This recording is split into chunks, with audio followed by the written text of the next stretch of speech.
नमस्कार, आप देख रहे हैं आरडी न्यूज़। मैं हूं योगेश चक्रवर्ती। पटना से सटे बिहटा एक उभरता हुआ शहर है और नए बनावट में लोग बिहटा को काफ़ी पसंद कर रहे हैं। बिहटा हाल ही में नगर परिषद बना है और यहाँ नगर परिषद का चुनाव हुआ है और नगर परिषद की अध्यक्ष प्रियंका कुमारी बनी हैं, जो इस वक्त हमारे साथ हैं।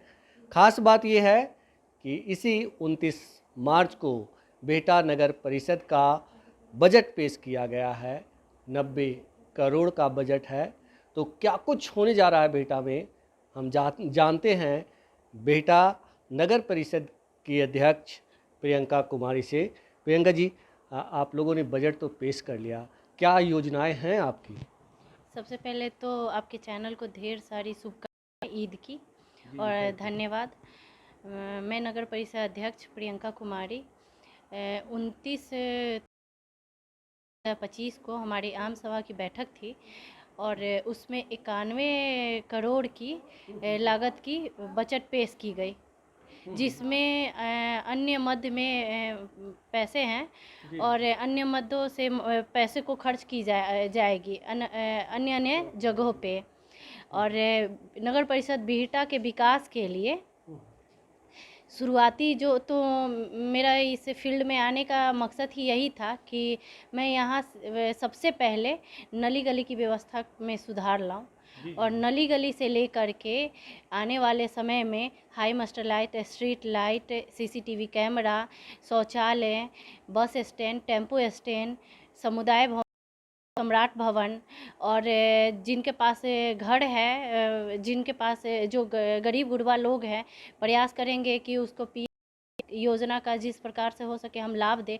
और जिनके पास ज़मीन नहीं है, जो ज़मीन उनके भूमिहीन व्यक्ति हैं, उनके लिए भी मैं प्रयास कर रही हूँ कि बिहटा में बहुत सारे सरकारी ज़मीन है, लेकिन वो ज़मीन मतलब समझिए कि उस पर मालिकाना जी उनको मिल जाए और जो जिनका जिनका अतिक्रमण की वजह से घर छीना गया है ज़मीन नहीं होने की वजह से, मेरा प्रयास है कि उनको भवन बना करके मैं अलॉटमेंट करूं और उन लोग को व्यवस्थित करूं। जी जी जी।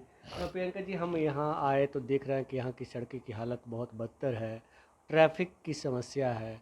तो इन सब के लिए भी कुछ योजना होगी? हर साल में 2 बार एसडीओ मैडम के साथ हमारा मीटिंग रहता है।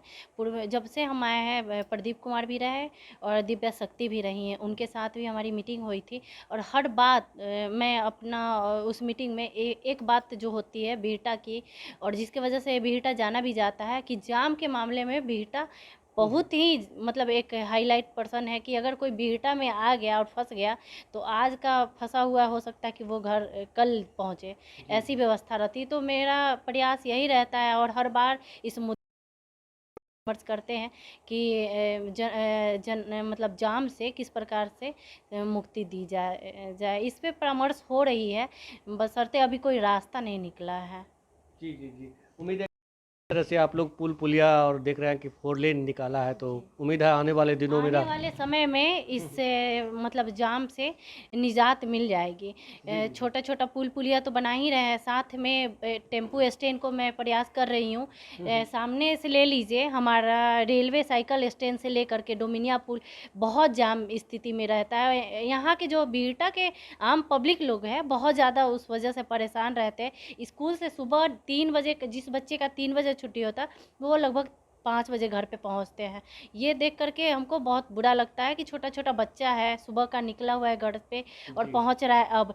तो इसके लिए मैं प्रयास कर रही हूँ, वहाँ पे बैरिकेडिंग करवा रही हूँ, बेंडिंग जोन का व्यवस्था करवा रही हूँ। 3 पार्ट में बांटूंगी इसको, जो जिनका मतलब वो पीछे रहेंगे, उसके बाद फुटपाथ रहेगी, सब्जी और फल की दुकानें लगेगी और बीच की सड़क एकदम खुली रहेगी ताकि निजात मिल सके जाम से। बेटा एक पुराना सिटी है, लेकिन पुराना सिटी होने के बावजूद समस्या ये होती है कि वहाँ सीवर की सबसे बड़ी समस्या होती है। तो आप नए सिरे से सीवर और दूसरे जो आपने गली नली की बात की, तो चौड़ीकरण तो संभव नहीं है, खास करके पुराने शहर नहीं, के इस पे भी इलाके में? चर्चा चली है। जी। प्रयास मेरा है, मैं कई बार वहाँ पे मतलब विधायक मंत्री लोग का जो बैठक होता है उसमें हमारा निमंत्रण रहता है, मैं वहाँ पहुँचती हूँ और अपना मुद्दा वहाँ रखती हूँ कि मेरा यही प्रयास है कि बिहटा को किस प्रकार विकसित बनाया जाए।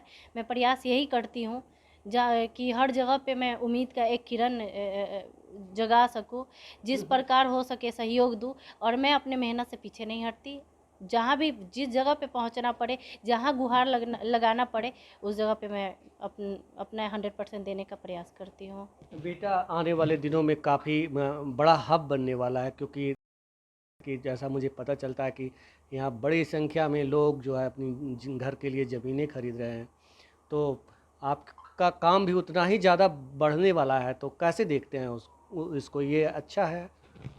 वो तो मैं चुनाव लड़ रही थी, उस टाइम ही मैंने एक बात बोली थी कि ग्रेटर नोएडा दिल्ली को लोग बोलते हैं, आने वाला समय में ग्रेटर नोएडा की तरह मैं मतलब दिल्ली की तरह शिक्षा के मामले में और विकसित बिहटा बनाने का मेरा पूरा प्रयास रहेगा कि मैं प्रयास करूंगी कि बिहटा को एक पहचान मिले, ऐसी आप ये पहचान कह रही हैं जी कि ग्रेटर नोएडा की तरह ग्रेटर बिहटा आप बनाना चाहती बनाने हैं? का प्रयास कर रहे हैं। इसी वजह से मैं हर जगह पे चिन्हित भी की हूँ, समुदाय भवन बनवा रही हूँ और प्रयास कर रही हूँ कि मुफ्त में फ्री ऑफ कॉस्ट और कुछ दरों पे रखूँ ताकि मेंटेनेंस हो सके और मैं लाइब्रेरी की व्यवस्था करवा रही हूँ।